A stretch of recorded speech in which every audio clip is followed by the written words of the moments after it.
Does the color of the sky mean anything special to you? It does to me. A hell of a lot.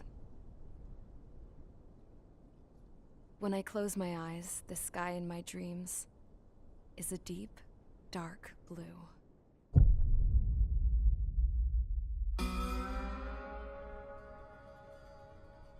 Pilots have been in my family for 4 generations. Flying's in my DNA. Even so, my grandpa didn't want me joining the Air Force. He lost faith in the Ocean Air Defense the day my dad died in battle. You know, Abby, I wish you could see what it's like up there. Cruising above the clouds, the dark blue of the stratosphere. Nothing beats being at the controls and seeing it from the cockpit. Look here. Gramps tossed a magazine over to me with an article. Unmanned fighters are no longer a dream, it read. Pilots taking to the skies will soon be a distant memory. I don't see anything good coming from that. Know what? Lying smack dab in the middle of the desert west of here, there's a bunch of planes from the last war. Some of them have been mothballed, but most of them are just rusted piles of junk waiting to be scrapped. Gramps was really good friends with the super there, so he got to take whatever he wanted, no questions asked. That's how we got the parts to build our own plane. Now, when I say we, I mean me, my grandpa, and his old war buddies. I cut my teeth working with those geezers. They taught me their skills, and some dirty jokes. But with their aging eyeballs and whatnot, I ended up having to do most of the work myself. I was at the airstrip doing some flight training when I saw it. A prototype drone. It wasn't much of a plane, more of a trash can with wings. Laugh at it all you want, kid. But technology's always changing. If you don't keep up with it, it'll leave your ass behind. It took 6 years and 8 months to get that engine running. And it took us another 1.5 years after that to finally get the balance of the airframe just right. I'd gone from being a little girl to, well, still a girl, just older. But now, I was all alone. Wherever the souls of my Gramps and his pals are flying, I hope it's peaceful.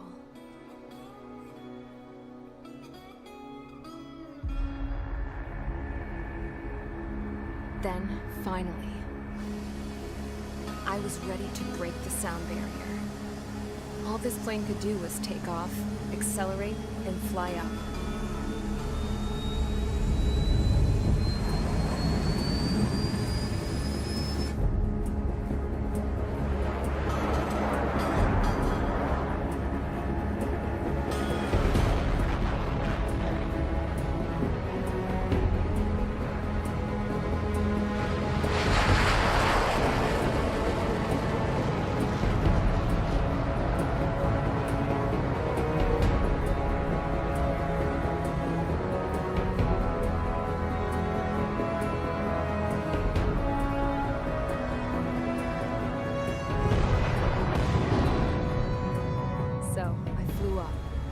Straight up, through the clouds, higher into the sky. Dark blue. I could almost touch it. Then I saw Osia's fighters. They were tailing something. A drone. They were going full out chasing that thing. Doing 30 Gs at least. Damn, I've never seen anything move that fast. It had a rose painted on it. The Erusian emblem. But that country's a whole continent away from here. Crap. You should have been my best with this piece of junk. Should have built a return too.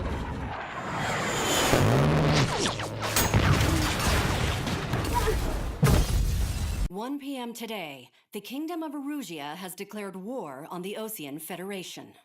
As soon as the news broke out, enemy aircraft began bombing Ocean territory, causing widespread destruction. The Air Defense Force has released a statement saying this violent attack was carried out by drones. They speculate the drones were secretly transported to Osea in shipping containers and launched remotely. The Secretary of the Navy has stated that the enemy was targeting naval ports across the country. According to the Secretary, all of the nation's aircraft carriers, including one still under construction, sustained severe damage in the attacks. We have yet to hear back from the department as to the fate of Ocean carriers currently at sea. Hold on, I've just received breaking news. The International Space Elevator, which is being built in southern Usea, has been seized by the Erusian Army. Reports say former President Harling was touring the site at the time, but his current whereabouts are unknown. Our sources in government tell us it was Harling's policies regarding the space elevator that caused economic frictions in the area, and which ultimately led to this war. Located near Erusia, on the continent of Usea, the space elevator has been under construction for some time now. The Executive Office of the Ocean Federation has declared a national state of emergency. They have ordered all its armed forces, including Usian peacekeepers, to mobilize and make the necessary preparations to launch an immediate counterattack. Ladies and gentlemen, our country is officially at war. Stay tuned for further updates. Breaking news from ENN. Osea launched an attack on the capital today, striking Farbanti from their aircraft carrier, the Kestrel II. After a brutal battle, the Erusian Air Force successfully repelled them. During the air raid, the Ocean Air Force fired missiles at the city and managed to shoot down a number of Erusian fighters. Some of the disabled planes then crashed into residential areas. The world was screwed. 20 years ago, the Earth got slammed by an asteroid. Usea was on the wrong side of the planet and got hit. Hard. Refugees swarmed the Erusian Republic, the biggest country on the continent, plunging it into chaos. They were desperate and started a war, one they had no hope of winning. That's the war my dad fought and died in. The biggest nations from 2 continents went head-to-head, and the so-called righteous Oceans struck the deal that ended it. They fancied themselves the only nation that could bring peace and stability to the world. They even tried saving the Usians, still suffering from the disaster. That's how a space elevator, stretching way up into the sky, ended up being built in Usea, paid for by the Oceans. President Harling said he did it out of compassion for his fellow humans. But to the folks in Erusia, it looked like Osea was moving in to take over. Erusia went from being a republic back to being a kingdom. When they started this new war, they managed to get the drop on everyone.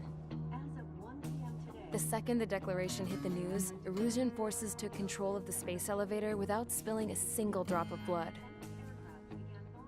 President Harling was touring the elevator when it happened and disappeared. Then, while that was going on, the Erusian ships that were docked all around Osea released a swarm of drone fighters they had hidden on board in containers. No one thought they were capable of doing what they did that day. With pinpoint accuracy, they managed to take out everything that was military, and not a single civilian was hurt in the process. Osea pissed lots of people off with their huge military presence around the world. Erusia didn't have the same reach, but they could hit their targets faster and cleaner. And when all this was going down, I just so happened to be in my flying drag racer.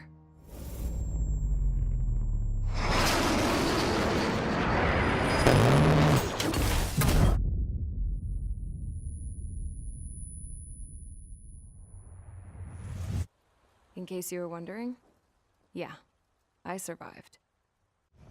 I crashed in a bombed-out Ocean Air Force base, then got arrested for breaking wartime aviation laws or some crap. The world went from being at peace to being at war, all in the blink of an eye. I am Princess Rosa Cassette Delise of the Kingdom of Erusia. Today, Ocean airstrikes have shattered the lives of countless Erusians.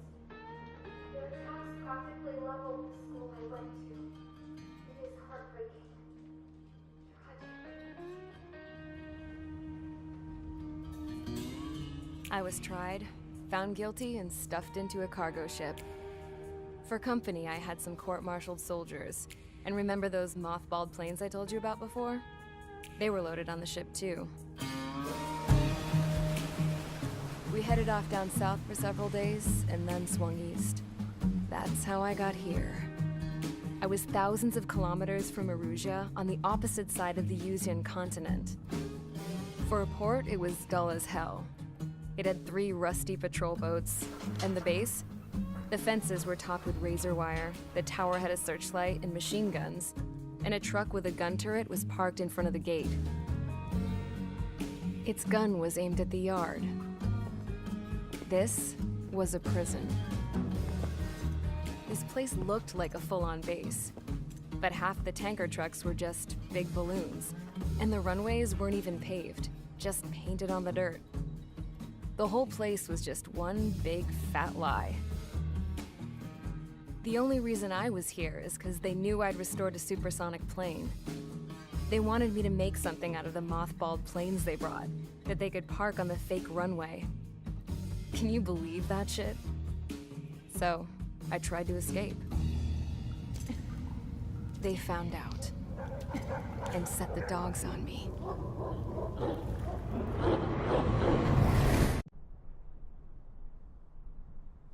Here he comes.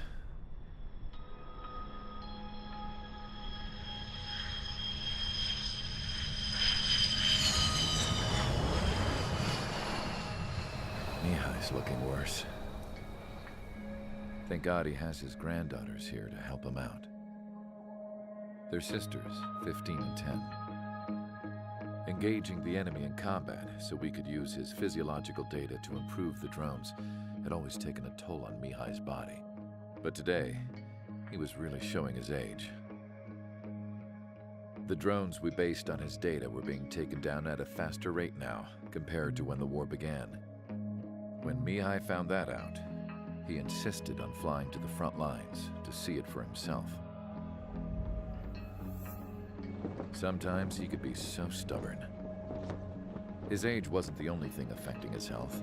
Over the years, flying at high altitudes for prolonged stretches of time had ravaged and poisoned his body. But he was a man of grit. Today, after 28 years, he saw combat again. If his flight suit still wasn't good enough to protect him, I can't imagine how many Gs he hit today during the battle. As a pilot, he exceeds all our expectations. It's going to take a bit more tweaking before our drones can match his skill.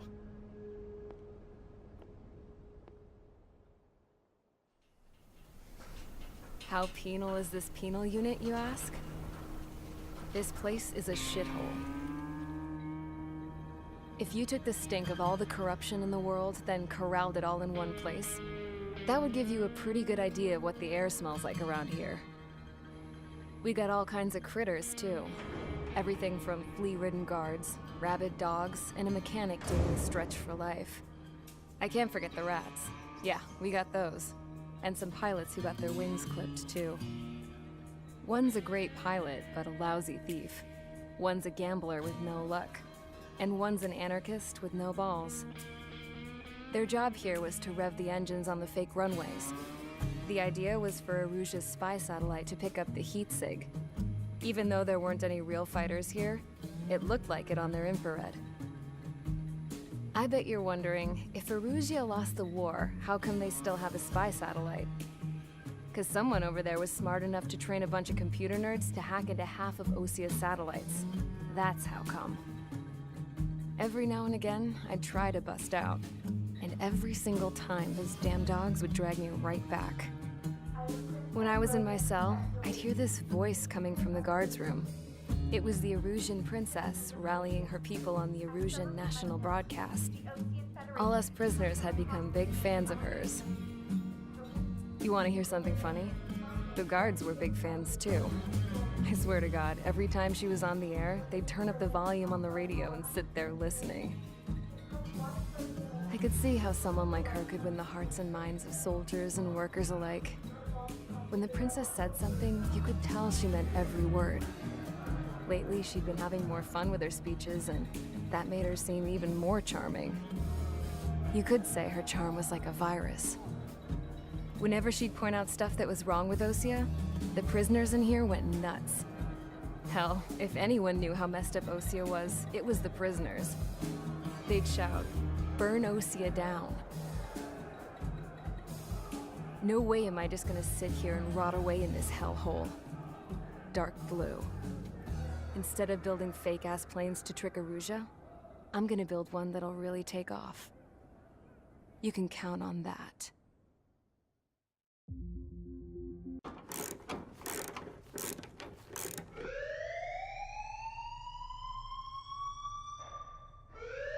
Bad news for us here at the prison. The enemy fell for our decoy base. With all the fake planes and trucks we had out, it must have looked to them like the Osean Air Force was about to go on the attack. Day after day after day after day, they bombed us. Osea didn't give a damn. We weren't soldiers to them, so go ahead. Bomb us. In their eyes, we were expendable.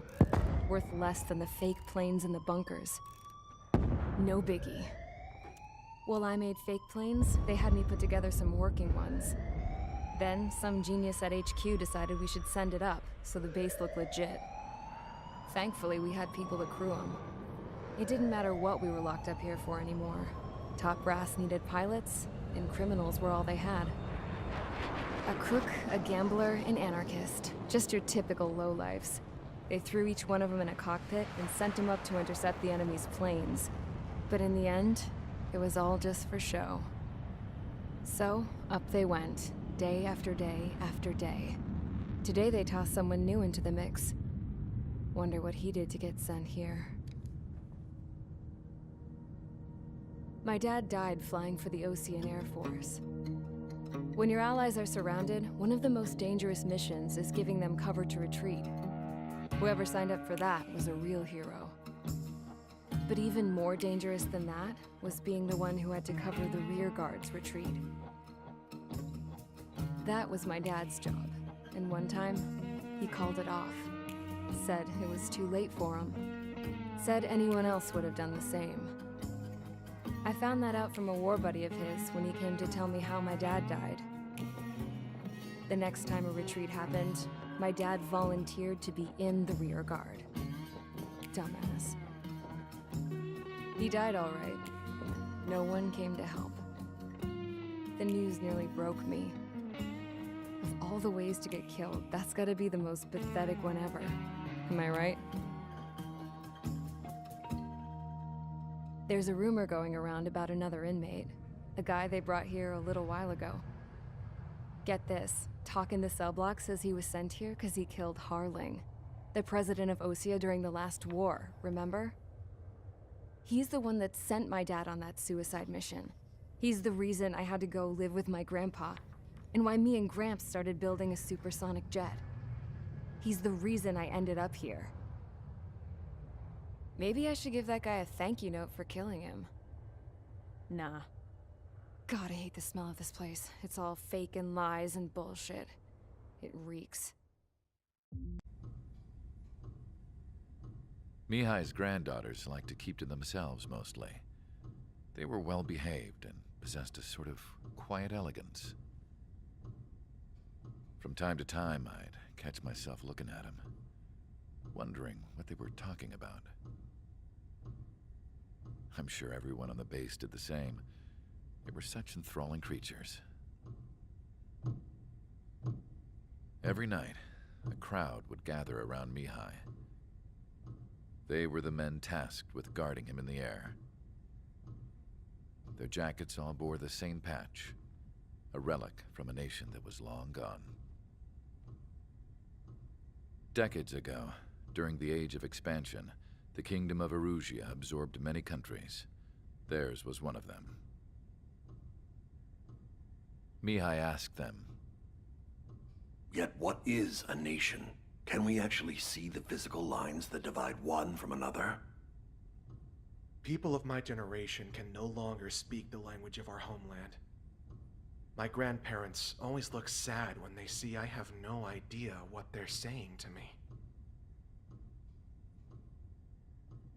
Mihai didn't say a word after that. His scarred face betrayed no emotion. He didn't get those scars from flying, though. Mihai was originally from Shalaji. His real name is Mihai Dumitru Margarita Corneliu Leopold Blanca Carol Aeon Ignatius Raphael Maria Nikitas A. Shalaji. When he was young, he was the heir to the Grand Duchy of Shalaji. Then, revolution broke out among his people. Mihai was betrayed by a close friend who pointed a gun at his face and pulled the trigger. The revolution was successful, but the new country that sprang from it was annexed by the expanding kingdom of Erusea. The Erusian royal family allowed Mihai's family to retain their title and noble standing in the new kingdom.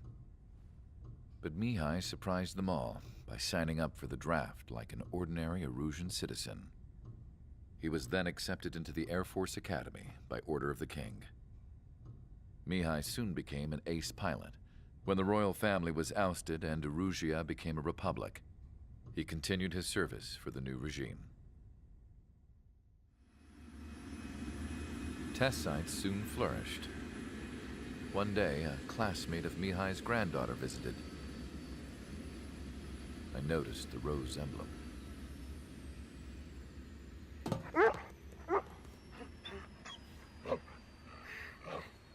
She laughed like a princess, and I found out later she was indeed the daughter of Erusea's new ruler. She was the connection to the royal bloodline everyone was looking for, the one to restore the monarchy. This new princess was truly a godsend for the Erusian people. If Mihai's granddaughters were like the moon, she was like the sun, around which everything seemed to orbit. Her face was so expressive. It's no wonder the people of this war-torn country instantly felt at ease when they saw her speeches.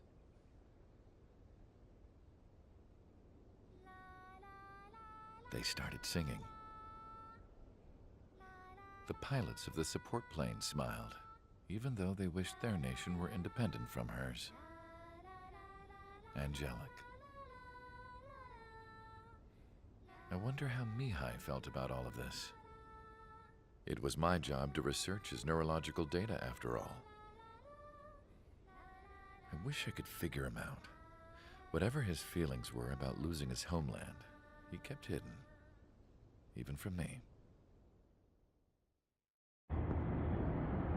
I had a chance to talk to one of the pilots that escaped back here, so I took it. Apparently, 2 of our planes took the enemy on alone. They covered the Allies so they could retreat. The hell kind of idiot does a thing like that? The last pilot to land back at the base was that scrawny anarchist dude. He always had this dumb grin on his face, like he didn't give a damn about whatever he did to get thrown in here with the rest of us. Was he the one who went gung-ho? I bought him a drink later.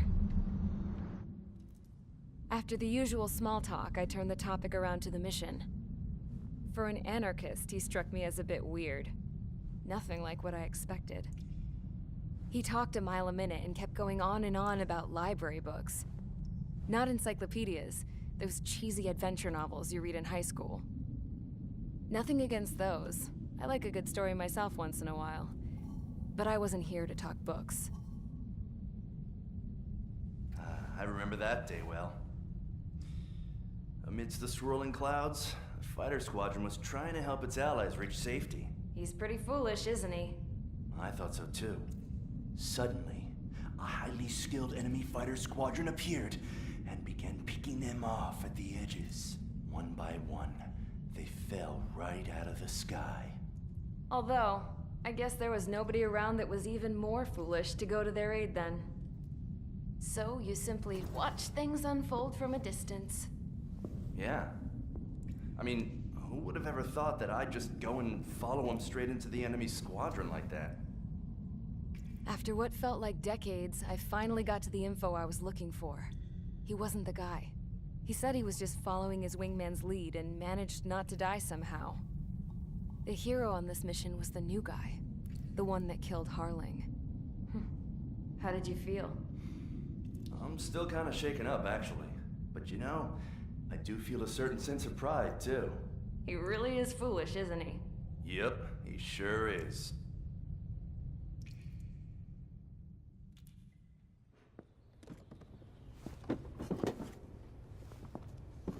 I went to the hangar to have myself a closer look at Trigger's plane. I knew that burnt smell. That's what happens when an engine's been driven to its limit. This pilot was a hot dog.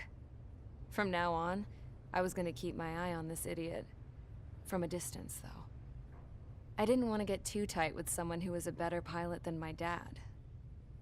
Even so, I decided to give this guy's plane a little bit of the old Avril magic touch. He needed all the help he could get.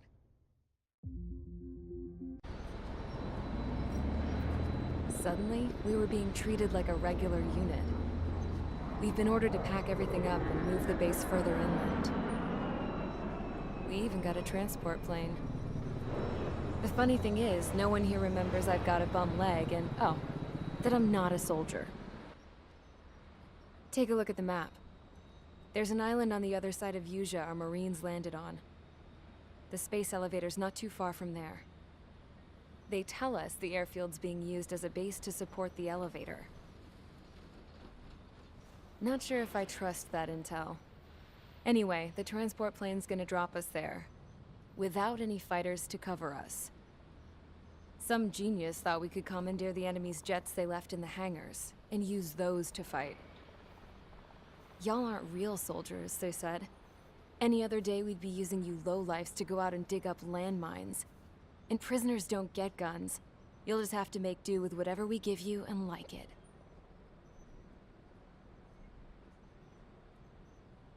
A phone. They don't let us prisoners near them. But with all the hustle and bustle of moving the base, they forgot to lock this one up. Looks like an antique. I lost my right for a phone call ever since I was arrested and locked up. It's trippy to think that I can just hook it up, dial a number, and talk to someone from my own country. Planning escapes ain't all I'm good at. I'm plenty good at remembering phone numbers, too. A little while later, I headed over to HQ. You must know. We did get a call direct from command. That pipe, what exactly are you doing with it? My grandfather had a lot of friends in the Air Force from his time as a lieutenant. My point? Well, you're going to set out in your own special aircraft. Then you'll send everybody else off in the wrong direction while you head somewhere else. All right, fine. But just you and you alone. You're the only one allowed on board. Besides, there's only one seat left. I said cool. That's exactly what I wanted to hear. I was born downtown, in our capital. When I recall my homeland, my thoughts are filled with the sights and sounds of the city. But home means something different to each and every one of us. Therefore, I've decided to visit every place where our citizens call home. The Kingdom of Erusia is a land of diversity. Each region has its own unique and special culture.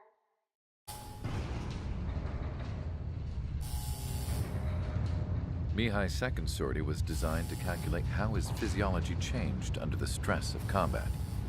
My job was to compare his performance as a pilot now to when he was younger and understand how his skills evolved. To tell you the truth, I'm not sure I wanted to know the answers anymore.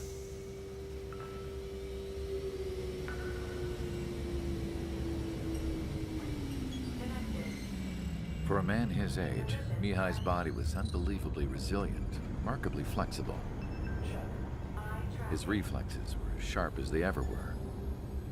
Still, after all those years of flying in the outer layers of the atmosphere, even someone as strong as Mihai wasn't immune to the effects of the strain. The human body is fragile.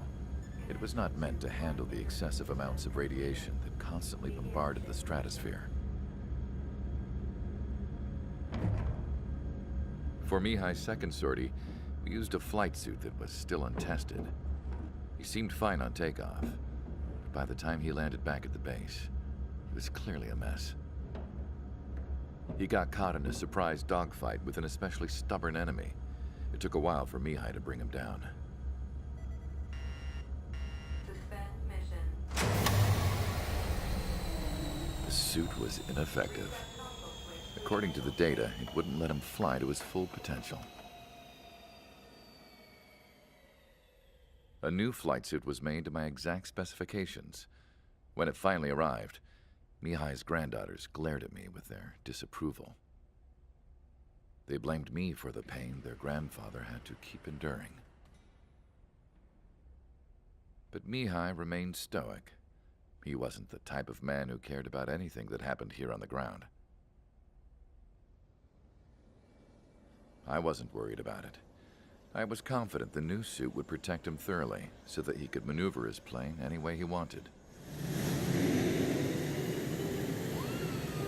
The moment he took off in his new flight suit, I realized what I had failed to before. Right after takeoff, as the wheels retracted, the plane suddenly arced up. It accelerated so quickly. I had never seen a plane move like that before. Mihai hit the high G's multiple times before disappearing into the blue. The support team couldn't even keep up. And then I knew. I understood why he never seemed to care about restoring his stolen country back to its former glory, and why he didn't seem to care about anything that happened here on the ground. Of course, Mihai's kingdom was the sky.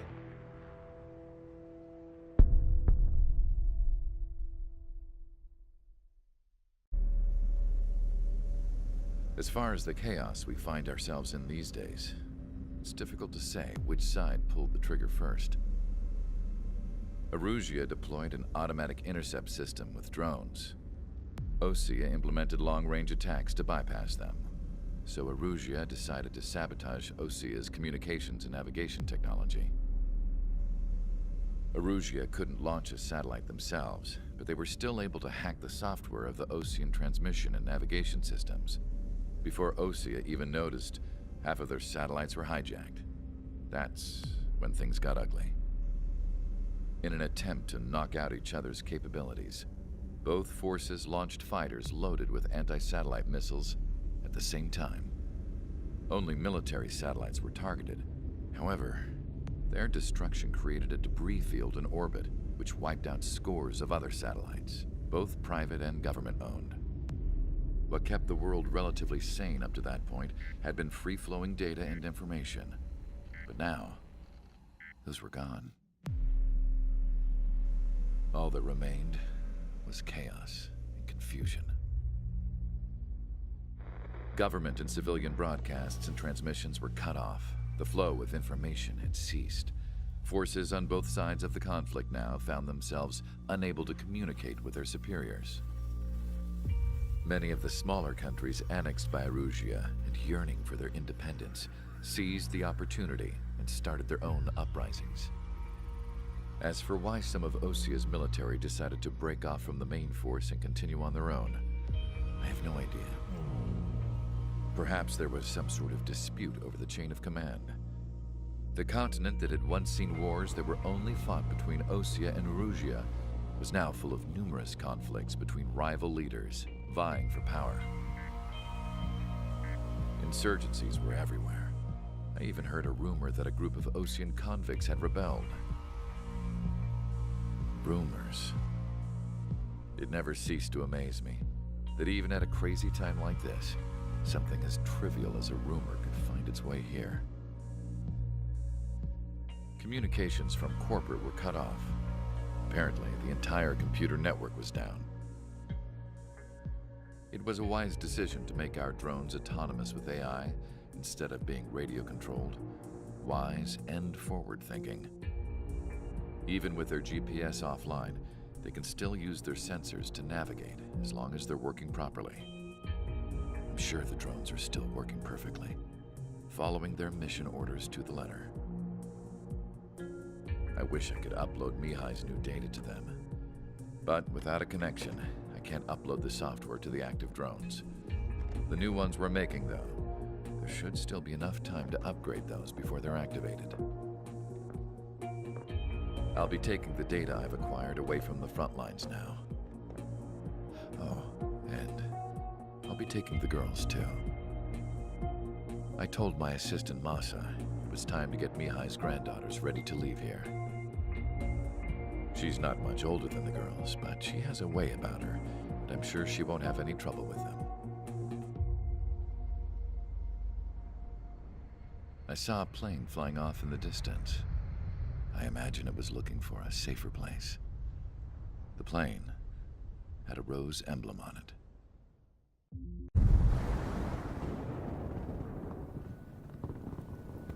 The island we went to was supposed to have been secured by the ground forces.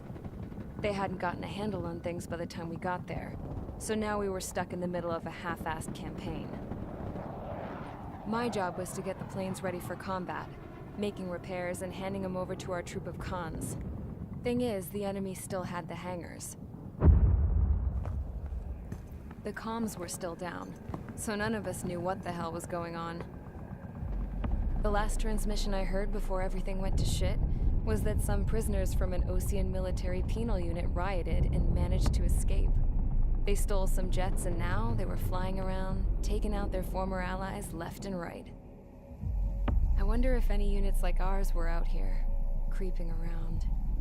Hearing the Osean jets firing at each other overhead chipped away at morale. Since the radio was out, it was quiet. I liked it better that way. All I heard was the gunfire. Here we were, walking around carrying rifles. We were pilots, damn it. Friendly fire will probably kill us. You know things are desperate when the guards that used to lock us into solitary are now telling us it's better we all stick together. I guess they think our odds of surviving this war are better that way. After walking for miles across the battlefield, we came across the wreckage of a plane. Passenger, not military. I knew that rose.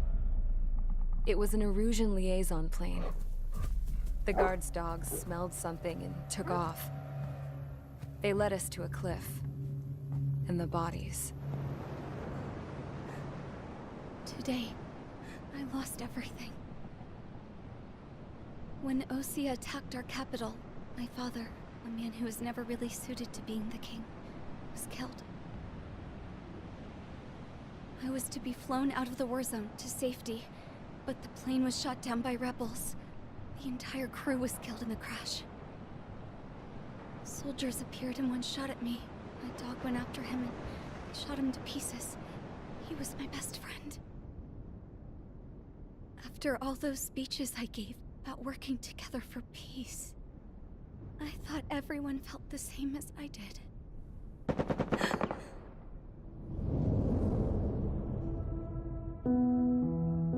I'm sure the soldier who shot at me knew I was the Princess of Erusia. He was Erusian too. More soldiers have come. Now, there is no one left to protect me. I am so numb, I cannot move. I watch as one of their dogs approaches. It sniffs mournfully at my dead friend. I wonder if it grieves for him as much as I do. I can barely think. I feel weaker by the minute.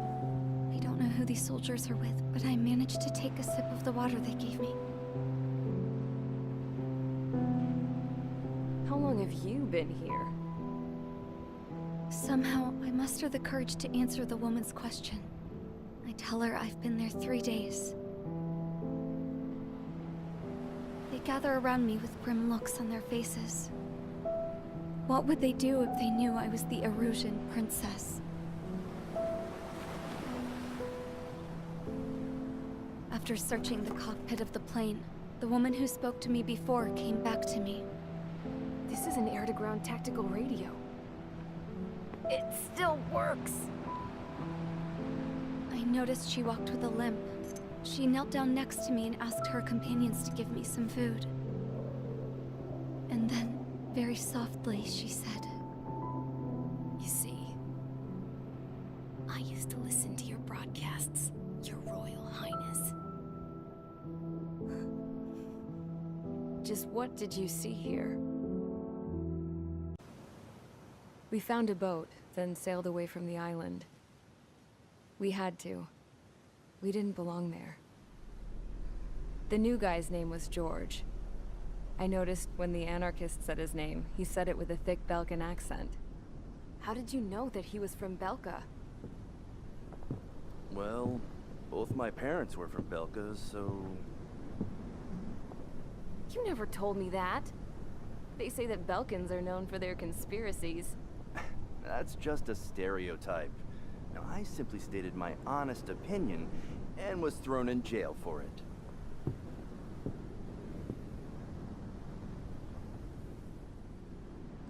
The princess sat there looking miserable. That was a dumbass stunt she pulled back there, but it got us on this boat.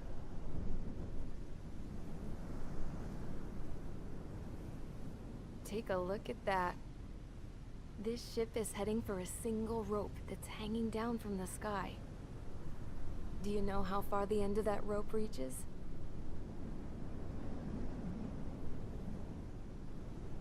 Outer space.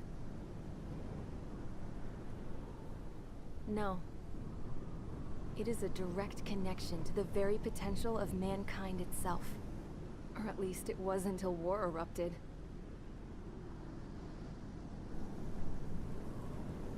It's my strong belief that the rope might be connected to a very distant, faraway source of great conflict and strife. Even long before the war, the whole world started falling apart once Harling began trying to build it. I often wonder what was going through Harling's mind when he was trying to destroy the very thing that so many people were sacrificed in order to create. Sacrificed? What do you mean? Have you seen all of those countless old space shuttles on Tyler Island that are no longer in use? Yeah. I always thought of them as a good source of scrap. They're an obsolete technology that was abandoned during the construction of the space elevator. Which would mean that if the space elevator was destroyed, it would be that much harder for mankind to reach the stars. Until we find another way. But even then, Harling still went ahead and tried to destroy it. At the cost of his own life. That's not the way I heard it. What I heard was that he sacrificed himself to protect the tower from an incoming missile. Oh, I was told he tried to fly his ship into the tower in order to destroy it. I wonder which story is true, Your Royal Highness. I don't know. Looking at it objectively, it's reasonable to believe that Harling had both options before him. When it comes to which one you think he took, I guess it's like a mirror. Yes, it is. It's like a mirror looking into your own soul, based on whichever choice you believe it was. At the moment, though, I can only see darkness.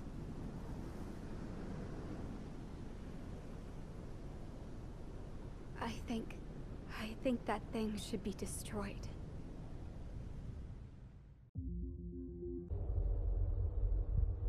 When we got to the mainland, we found the space elevator's support facility.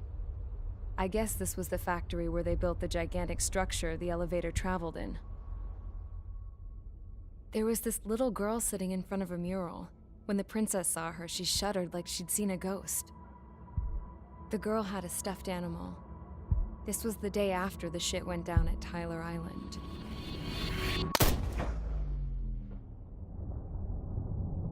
She walked right up to the princess, took her hand, and led her into the factory. One thing's for sure, they knew each other. The factory had been converted to a production line for Erusian drones. It was fully automated and chugging along, making drone after drone after drone. Once they got inside, the princess stopped and just stood there.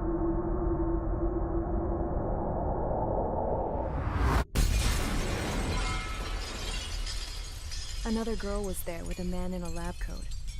He was trying to use his keyboard, but she wouldn't let him. She took a data chip and threw it on the ground. Then she walked over to us and took the gun from the prison guard's holster. She pulled the trigger and destroyed the chip.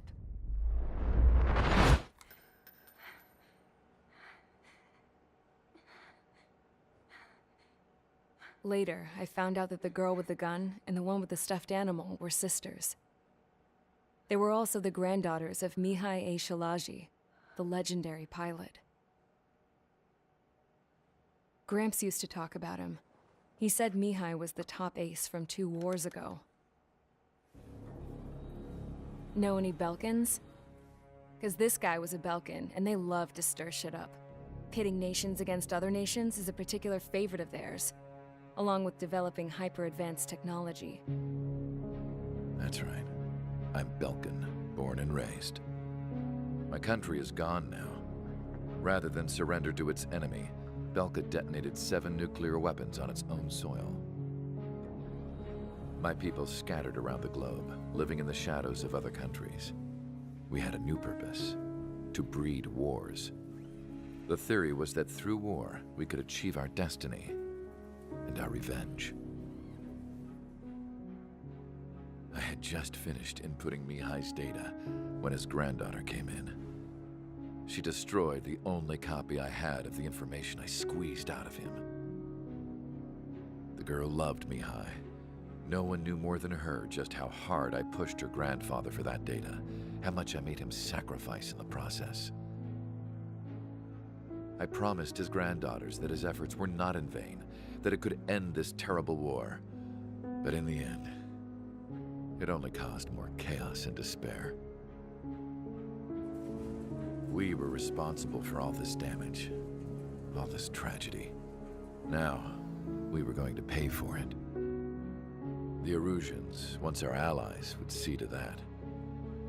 I had lost the drive to continue my work, even before I noticed Mihai's granddaughters eyeing me with suspicion that one day. I should have stopped then, for all our sakes. Mihai's granddaughter tossed the gun aside. She said if she resorted to killing, she'd just end up like the rest of us. And by us, she meant everyone, including the princess. Like me, the princess was afraid to look into the girl's eyes. She knew that by encouraging her people, she kept the war going. Mihai and his granddaughter were victims of it, and now, they too were paying the price. Is this for Belka? Or for Erusia? My grandfather had only one wish: to continue soaring through the endless skies. That was the only place where he felt alive. But I don't even have a country to call home, let alone the sky. The Black Forest, the lake, they are no longer mine. Even though those lands were once cherished by my late mother. We have to learn to put that sense of nostalgia behind us and behave like mature adults. My homeland. She's right. It feels so far away now. The woman with the rifle approached me. She was focused on more pressing issues. I checked the computer. All of the data on the legendary ace had already been installed. No, I pulled it before it was completed. However, there are 2 aircraft that are already scheduled to be manufactured based on that data. We must destroy the factory. This isn't the only one. There are more facilities just like it, and the 2 planes containing the data will be manufactured at one of those facilities. So, this place runs on solar power that the space elevator generates, right? How about the others? We can destroy the space elevator and cut the power to them. First things first, let's take this one out. I'll show you which locations to target.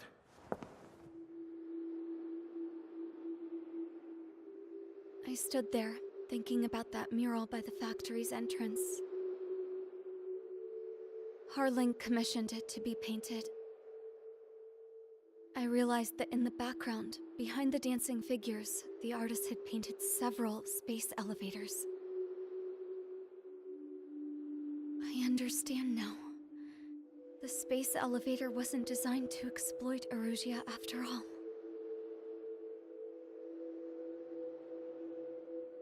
Good. And afterwards, we'll bring down the space elevator itself.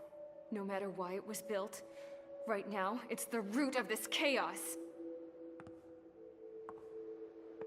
I wonder Yes?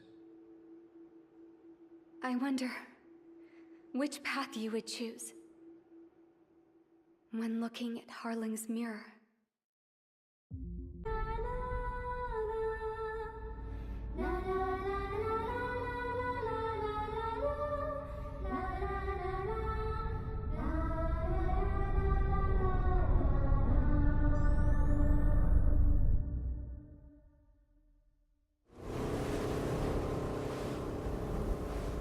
Hell, I can't just snap my fingers and make a plane.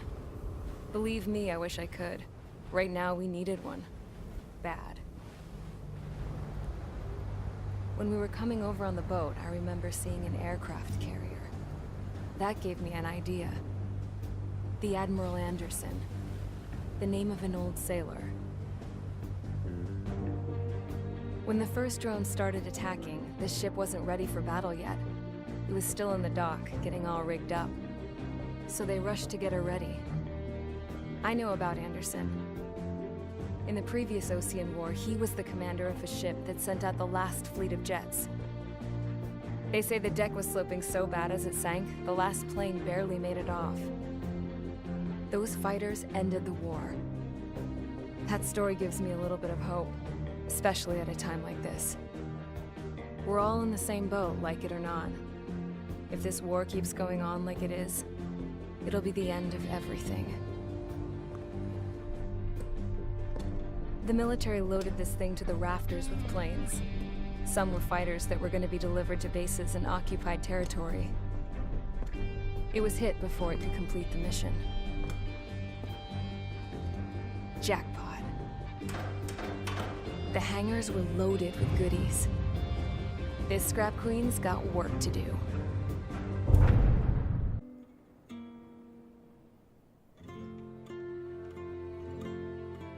The refugees built the settlement for themselves at the base of the space elevator.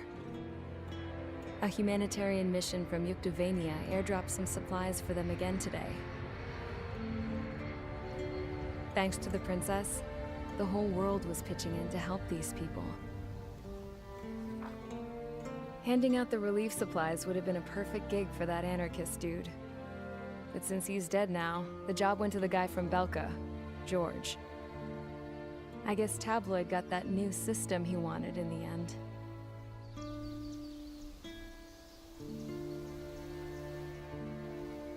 Mihai's granddaughters are helping out too. Mihai. That cranky old geezer's here with us too. I never wanted to create anything, and now here I am, clinging to life. Watching as my grandchildren and their generation make a new future for themselves and the world. Is this my punishment then? All I do is lie here, wasting away. I'll never know the freedom of flying the open skies ever again. I've been grounded, and my wings have been clipped. You know what having peace in the world means? It's being able to die in your own bed at a ripe old age. Peace is what those girls are working so hard for here. We got a bunch more refugees today. And the princess? She's looking to the stars. Dark blue. To the heavens and beyond.